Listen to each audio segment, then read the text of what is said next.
good morning YouTube, afternoon, whatever it is in your territory. This video is going to be a little bit about some plans I have for future plans for the desk, and some of the reasons why I bought this and my plans on hooking that up. I took a couple pictures of this and I'll post those along with the video showing a close-up of the front and back.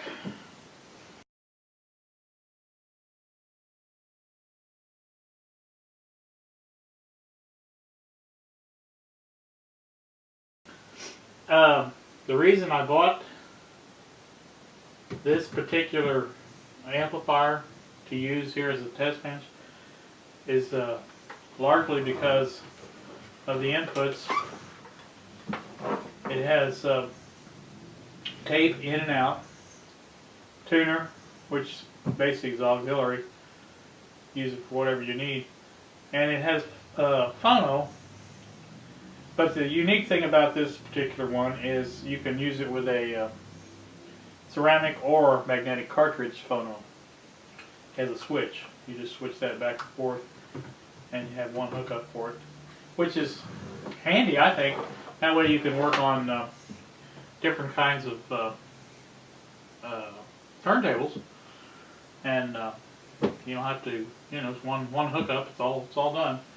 So now on the way I plan to do this is I've had these things for I don't know years and years and years. These switches, and basically they switch between source and three different inputs or outputs, whatever you want to call it, and they're handy as all get out. This one I think will be used for the speakers. In other words, the speakers will connect to the my test speakers connect to the source, and there'll be three different types of leads I can use to connect different equipment to whatever I'm working on. That'll be that, and then the other one will be for the inputs. Those will connect to the amplifier, and I haven't decided exactly how I want to do it, but I'll figure out something. This is actually audio and video on this one, but probably won't use the video so much. But the source will be connected to the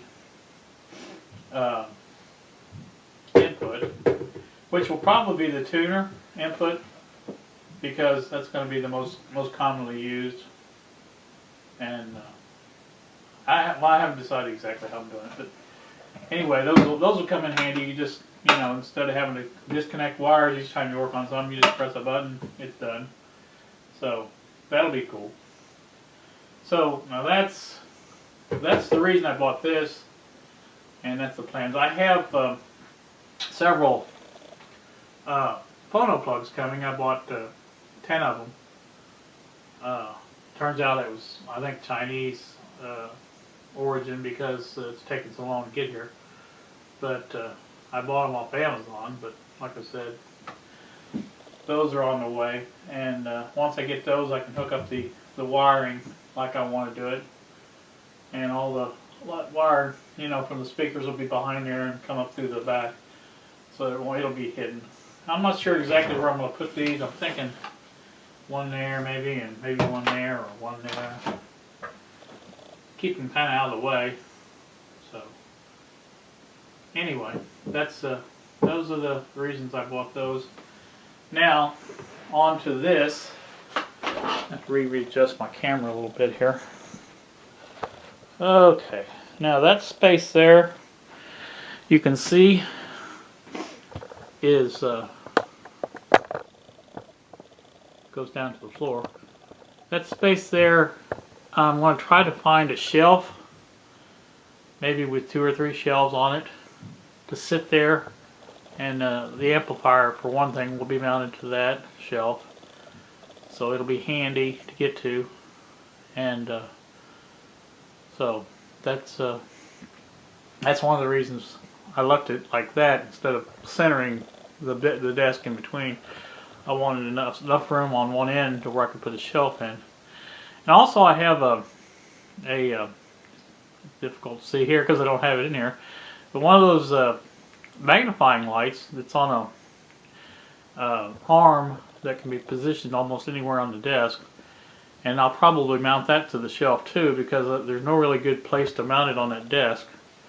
That if that was flat coming out around there on the edge, where where the edge of the desk is, that would be a good place. But it's not. It's tapered, so I can't do that. So also, I'll give you a look at some of the stuff I've got up here on top now. In addition to my test speakers, I've got some hardware cabinets that's got resistors, hardware in it, and then my signal tracers up there, and some electronic components in the little round things up there. And you know, that's just I don't know that they'll be there permanently, but it was a good place to put them for now. And I still haven't got my pegs yet. I found Walmart has a pretty good deal on a starter set for like $9 or something like that. And I think I'll probably order those. They're not in the stores, or you have to order them. But at least that'll give me a good start on the pegboards. Give me some things to hook up, and then if I need some specialty stuff, I can get that later. But anywho, that's a word about the plans for the desk.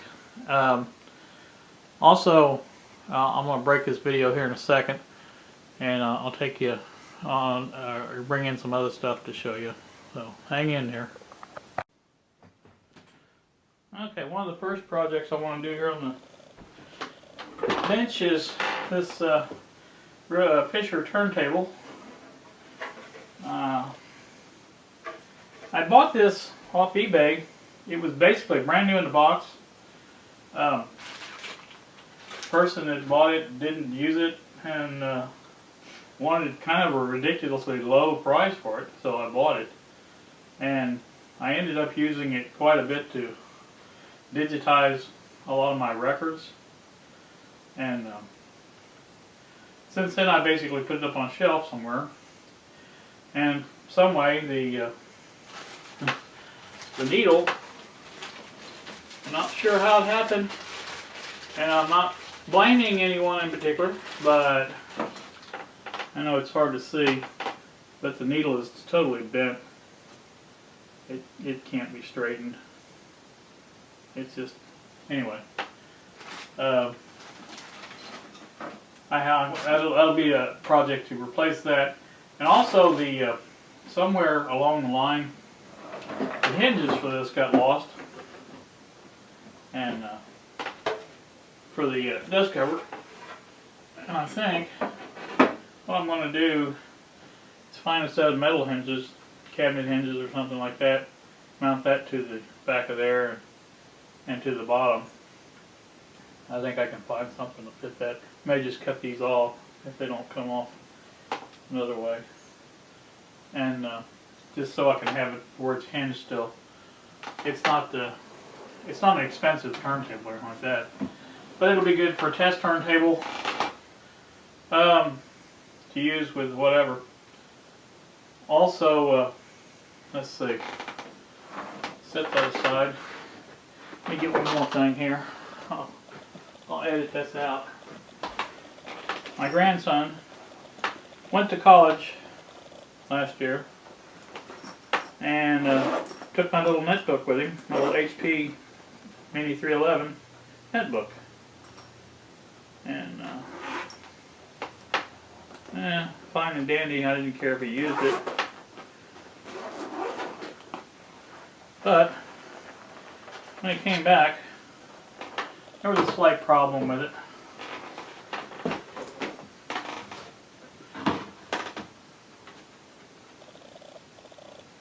Difficult to see, but in fact you can't see it unless you turn it on. I don't think it's charged up. No. But anyway, the screen is broken. There's a big crack in it. And when it lights up, it just looks really weird. So I've got to replace that. I think I can find them on eBay. I think I found them. I just have to take this apart to get the correct part number. I think they used several different models of LCD screens on these. But replace that and get that fixed back up. It's a good little netbook. So that's 2 projects I have. And then also in this cupboard to my left here, there's a bunch of audio equipment. One of them is a Fisher stereo system. I bought one new from, well, it was Shilto's or Lazarus at the time, but I guess it's Macy's now. But I bought that new in maybe the late 80s and early 90s. It was a rack system and had the amplifier or receiver, CD player, I think, tape player, and record changer. I gave that to my son sometime, or sold it to him maybe. I can't remember exactly what happened, but I think I sold it to him. But anyway, he had it, and I kind of always liked that system, so I found one on eBay almost identical to it. The only difference was mine was all interconnecting wires. In other words, there was no separate wiring for each one. You couldn't plug each individual component into the wall. You had to connect it to another component. But the one I found on eBay was all discrete. You could plug each one. It was the same basic system, and it was at a good price. So I bought it, and got that here in the cupboard. And I've got the FM tuner part from the system I sold him out in the garage. I want to take that. That'll be a project. I want to fix that. And then let's see. I've got several other things in there to demo and things like that. But the point is, I've got a lot of things planned here for the workbench coming over the winter, hopefully.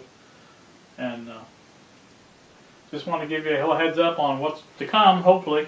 So, thanks for watching.